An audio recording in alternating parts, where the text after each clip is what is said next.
ఉచిత పథకాలు, నగదు పంపిణీ ప్రక్రియలు వీటన్నిటి పట్ల ప్రజలేమనుకుంటున్నారు? ఆర్టీసీ బస్సుల్లో మహిళలకు ఉచిత ప్రయాణం అయితే కల్పించింది ప్రభుత్వం. దానివల్ల ప్రతికూల ప్రభావాలు అయితే ఆటో డ్రైవర్ల మీద పడింది. ఇప్పుడు ఆటో డ్రైవర్లు గొడవ చేసేసరికి మళ్ళీ వాహనమిత్ర కానుక కింద 15,000 ఇస్తానని గవర్నమెంట్ వాగ్దానం చేసింది. నిజంగా ఆ 15,000తో ఆటో డ్రైవర్లు తమ సమస్యలు తీర్చుకోగలరా? అసలు శాశ్వతంగా ప్రభుత్వం చేపట్టాల్సిన పనులేంటి? సామాన్యులు ఏమనుకుంటున్నారో ఒకసారి వారి మాటల్లోనే విందాం.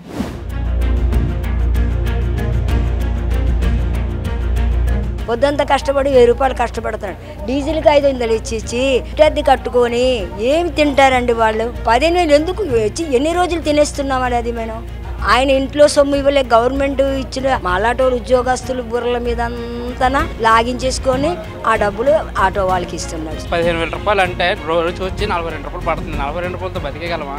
ఆ 500 నుంచి 33 చెరువులు తాగుతున్నాం మేము. ఎవరు ఆటోలు ఎక్కట్లేదు. ఏమనంటే ఆధార్ కార్డు ఉంది. మహిళలకి సీట్లు కేటాయించారు. ఆ సీట్లో కూర్చోండి. మగవాళ్ళు డబ్బులు ఎట్టి టికెట్లు కొంటున్నారు. ఆ సీట్లో వాళ్ళు కూర్చుంటారు. అంతేగాని మేము మహిళలకి బస్ ఫ్రీ ఇచ్చారు, మీరు సీట్లో కూర్చోకూడదు లేకుండా అనేది కరెక్ట్ కాదు. అది దేనికి అయిపోవడం చెప్పించి ఇంకేం కనబడట్లేదు. మా డబ్బులు మాకు ఇస్తున్నాడు వాళ్ళు.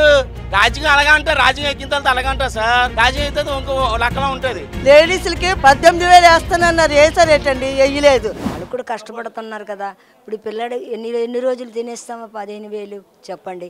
2 రోజులు కూడా రాదు. ఆ పిల్లకి చదివించాలంటే ప్రైవేట్ స్కూల్కి వేయాలంటే ఒక 10,000 రూపాయలు స్పాట్లో కడితేనే కానీ మాకు జాయినింగ్ అవ్వదు. అలాంటప్పుడు ఆయన డీజిల్కి ఎంత అవుతుంది? ఇంట్లోకి ఏమి ఇవ్వాలి? ఇంటి అద్దె ఎంత కట్టుకోవాలి?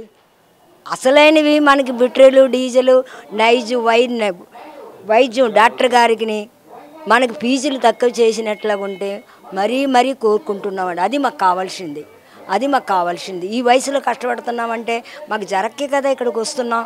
ఆటో వేసిన పొద్దంతా కష్టపడతాం. ఏదో ఆయన ఊళ్ళంతా ఉండి ఏదో 10 రూపాయలు, 20 రూపాయలు, 100 రూపాయలు వేసుకోండి. పొద్దంతా కష్టపడి 1000 రూపాయలు కష్టపడుతున్నాడు. డీజిల్కి 500 ఇచ్చి ఇంటి అద్దె కట్టుకొని ఏమి తింటారండి వాళ్ళు? అది తక్కువ చేయించుకొని మనకు కావాల్సింది అన్ని నేటి వైద్యులు, డాక్టర్ ఖర్చులు, మాకు ఫీజులు అవన్నీ తగ్గించేస్తే మరీ బాగుంటుంది కదా. అది 15,000 ఎందుకు ఇచ్చి ఎన్ని రోజులు తినేస్తున్నామండి? అది మనం ఎన్ని రోజులు తింటున్నామండి? అదే చెప్పండి మీరేనే. ఎన్ని రోజులు తింటున్నావా? పోనీ ఇచ్చినోడు అదేనా మా బుర్రల మీదే వాగుతున్నాడు. ఆయన కష్టపడేది ఏమి లేదు కదా. ఆయన ఇంట్లో సొమ్ము ఇవ్వలే. గవర్నమెంట్ ఇచ్చిన ఆయన ఇంట్లో సొమ్ము కదా. మాలాటోలు ఉద్యోగస్తులు బుర్రల మీద అంతా లాగించేసుకొని ఆటో వాళ్ళకి, వ్యాపారస్తుల మీద, కూలి చేసుకున్న అందరి మీద బుర్రు దిద్దుకొని ఆ డబ్బులు ఆటో వాళ్ళకి ఇస్తున్నాడు. సుఖం ఏముంటుందండి? 15,000 ఇచ్చారంటే ఏం సుఖం లేదు కదా. ఇప్పుడు డాక్టర్ దగ్గర ఒంట్లో బాగాలేకపోతే ఎంత అవుతుందండి? కనీసం 2,000 రూపాయలు ఉండాలి. ఆ 2,000 రూపాయలు ఎలా తెచ్చుకోవాలండి చెప్పండి? అసలైన నేటి వాద్యులు మాకు తగ్గించి డాక్టర్ ఫీజులు మాకు అన్ని విధాలుగా తగ్గిస్తేనే మాకు బాగుంటుందండి. అది మా కోరిక. ఇప్పుడు ఆయన 15,000 రూపాయలు వేస్తున్నా అన్నారు సార్. ఇప్పుడు సంవత్సరానికి ఒకసారి పడతాయి. 15,000 రూపాయలు అంటే నెలకు వచ్చి 42 రూపాయలు, రోజుకి వచ్చి 42 రూపాయలు పడుతుంది. 42 రూపాయలతో బతికేగలమా? ఆటో రెంటే కట్టుకుంటామా? డీజిలే వేసుకుంటామా? లేకపోతే రోజంతా తిరిగితే తిప్పి కొడితే ఇప్పుడు 600-500 చేయడానికి అవుతుంది. ఇప్పుడు ఎన్నాళ్ళు తెల్ల సాయంత్రం ఇలాగ వచ్చి బండి 5 గంటలు తీసినా రాత్రి 10 గంటలకల్లా మాకు 1,500-1,200 అయిపోయింది. మార్నింగ్ చేసుకుంటే కనీసం 2,000 అయ్యేది. ఇప్పుడు అది కూడా లేదు. ఆ 500 నుంచి 33 చెరువులు తాగుతున్నాం మేము. 500 ఇవ్వడం కష్టం అయిపోతుంది. నిన్న మార్నింగ్ 10 గంటలకు వచ్చాను. 10 గంటల నుంచి రాత్రి 11 గంటల దాకా వేసాను బండి. ఎంత చేసాను? 900 వేసాను. మీకు కావాలని చూపిస్తాను. అది కూడా ఎవరు ఆటోలు ఎక్కట్లేదు. ఏమనంటే ఆధార్ కార్డు ఉంది, మాకు ఆటో వద్దు. ఏమనంటే ఇదే డైలాగ్. ఎవరిని అడిగిన ఇదే డైలాగ్. ఇప్పుడు ఆటో వాళ్ళకి 15,000 వేయడం కన్నా ఇంకా మెరుగ్గా ఏం చేయొచ్చు? ఆటో వేలు 15,000 వేసిన సుఖం సార్. సోమరపోతలు అవ్వడం తప్ప ఇంకేం లేదు. దానివల్ల యూజ్ లేదు. దాని బదులు ఏదో డీజిల్ రేట్లో ఏదో ధరలు తగ్గిస్తే ఆటోమేటిక్గా అన్నీ సెట్ అవుతాయి. ఇప్పుడు ఇది చేయడం వల్ల ఉపయోగం ఏం లేదు. ఇప్పుడు వేసిన 15,000 రూపాయలు దేని పనికి వస్తాయి? నెలకి రోజుకి 42 రూపాయలు చెప్పిన తినాలి. అయితే రోడ్ల సంగతి ఏంటి? రోడ్లు ఎలా ఉన్నాయి? రోడ్లు ట్యాక్సీలు కట్టకపోతే మా మీద ఫైన్లు వేస్తారు. కాక్షట్ లేకపోతే ఫైన్లు వేస్తున్నారు. మరి రోడ్లు బొక్కలు అన్నీ పడిపోయి ఉంటే మరి వాటికి ఎవడు ఫైన్ వేస్తున్నాడు అన్నాడు సార్. ఈ డబ్బులు పంచడం అనేది కరెక్ట్ కాదు సార్. ఈ డబ్బులు పంచే బదులు ఫ్రీ ఎడ్యుకేషను, ఫ్రీ వైద్యం పెడితే ఆరోగ్యానికి జనాలు మెయిన్ కష్టపడే దానికే సార్. ఉన్న ధరలు తగ్గించి జనాలకు డబ్బులు పంచిపెట్టమని ఎవరు చెప్పలేదు. ఇప్పుడు గవర్నమెంట్ స్కూళ్ళు ఉన్నాయి, దాన్ని డెవలప్మెంట్ చేయండి. ప్రైవేట్ స్కూల్లో ఎలా చెప్తున్నారో అదే గవర్నమెంట్ స్కూల్లో చెప్పనండి. ఎడ్యుకేషను ప్రైవేట్ స్కూల్లో ఒకటైనా ఉంటాయండి. ఫ్రీగా పిల్లలకి వేస్తున్నారు కరెక్టే. వీళ్ళు పిల్లలకి ఫ్రీగా గవర్నమెంట్ డబ్బులు వేస్తుందని స్కూల్ ఫీజులు పెంచారు. బుక్స్ కొనాలి, ఎంత బడ్జెట్ అవుతుంది? నెక్స్ట్ స్కూల్ యూనిఫామ్స్ మొత్తం దానికని వాళ్ళు కూడా రేట్లు పెంచారు. మీరు వేసిన డబ్బులకి అట్లకి అక్కడికే సరిపోతుంది. ఈ జనాలకి డబ్బులు పంచే బదులు జనాలే కొట్టుకోవడం చేయడం తప్ప ఫ్రీగా మహిళలకి బస్సులు పెట్టారు.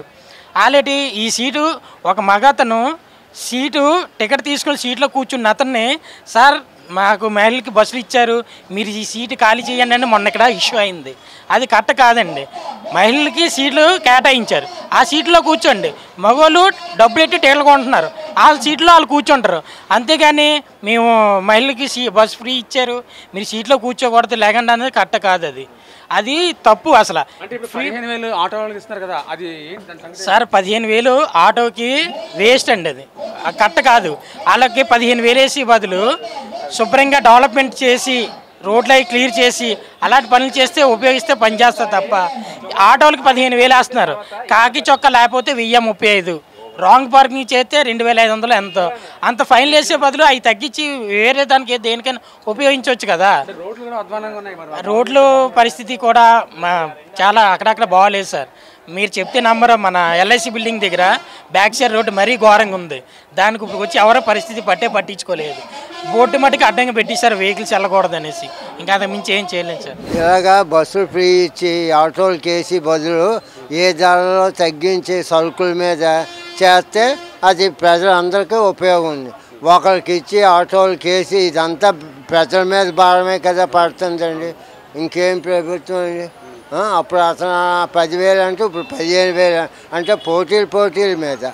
అంతేగాని దేనికి అప్పుల పాలైపోవడం తప్పించి ఇంకేం కనబడట్లేదు.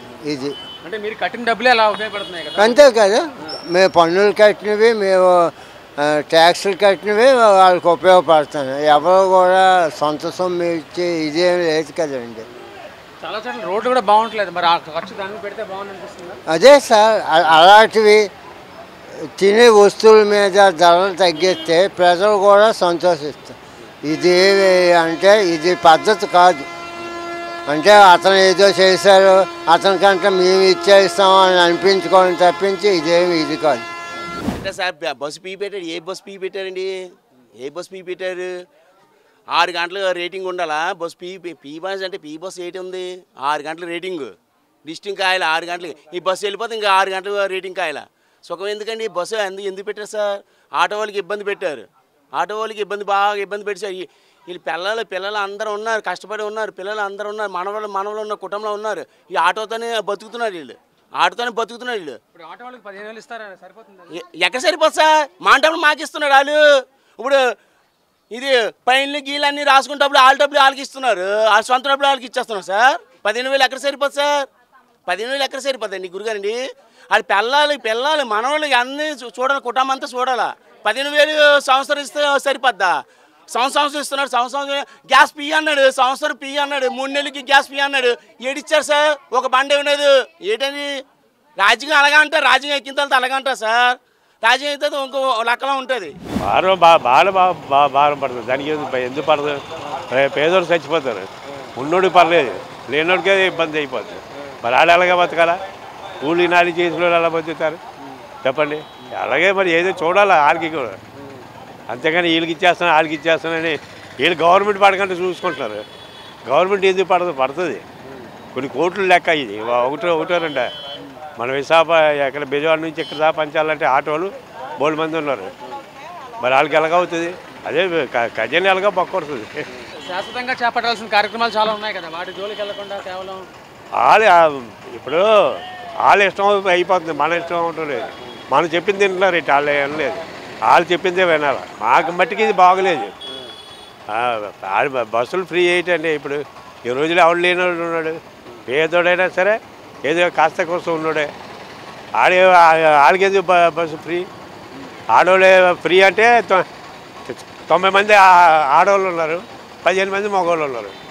వాళ్ళ గురించి నడుపుతున్నారు. ఏమంటే గవర్నమెంట్ మాకు చెప్పింది బస్సు ఫ్రీ అన్నారు, బాగానే ఉంది సార్. అవతల వాళ్ళు ఎలా బ్రతుకుతారు ఒక మాట చెప్పండి. ఆటో వాళ్ళు దాని మీద బ్రతికిన వాళ్ళు ఉన్నారు, మరి వాళ్ళు బ్రతకాలి కదా. మన అంత ఫ్రీ అని చెప్పేసుకొని అన్ని బస్సులు ఫ్రీ చేసేస్తే ఎలాగవుతుంది? ఏదో పెట్టాలా, ఒక 2 3 పెట్టాలి లేడీస్కే ఈ బస్సులని. ప్రతి బస్సు ఫ్రీ అని పెట్టేస్తే ప్రతి వాళ్ళకి పనికి రాపడిన వాళ్ళు కూడా వెళ్ళిపోతున్నారు, వచ్చేస్తున్నారు. ఏంటి నేను చెప్పింది తప్పుగాని కాదు. ఇప్పుడు ఇక్కడికి బస్సు ఎక్కి వెళ్ళిపోతున్నారు, అక్కడికి బస్సు ఎక్కిపోతున్నారు. అది పద్ధతి కాదు కదా. ఈ ఆటో వాళ్ళు ఎలా బతుకుతారు? వాళ్ళ మీద బతికిన వాళ్ళు ఏట్ అయిపోవాలా? వాళ్ళ మీద కుటుంబాలు ఉన్నారు, ఆ కుటుంబాన్ని ఏట్ అయిపోవాలి చెప్పండి. అందుకని ఇతను పెట్టింది పద్ధతి. ఇవ్వలేదు కదా సార్, వాళ్ళు ఇస్తానన్నారు, ఇంకా వెయ్యలేదు. లేడీస్లకి 18,000 అతనే 18,000 వేస్తానన్నారు, వేసారేటండి, వెయ్యలేదు. సగం మంది స్కూల్ పిల్లలకి అందరికి ఇంట్లో వాళ్ళకి అందరికీ ఇస్తానన్నారు. ఇంట్లో వాళ్ళకి పడిన వాళ్ళకే పడ్డది, పడకపోయిన వాళ్ళకి పడలేదు. సగం మందిని పడలేదు, సగం మందిని పడ్డది. అతను 18,000 వేసి నెలకు 15,000 1,500 ఇస్తానన్నారు, అది కూడా రాలేదు. 1,500 ఇస్తానన్నారు, అది కూడా రాలేదు.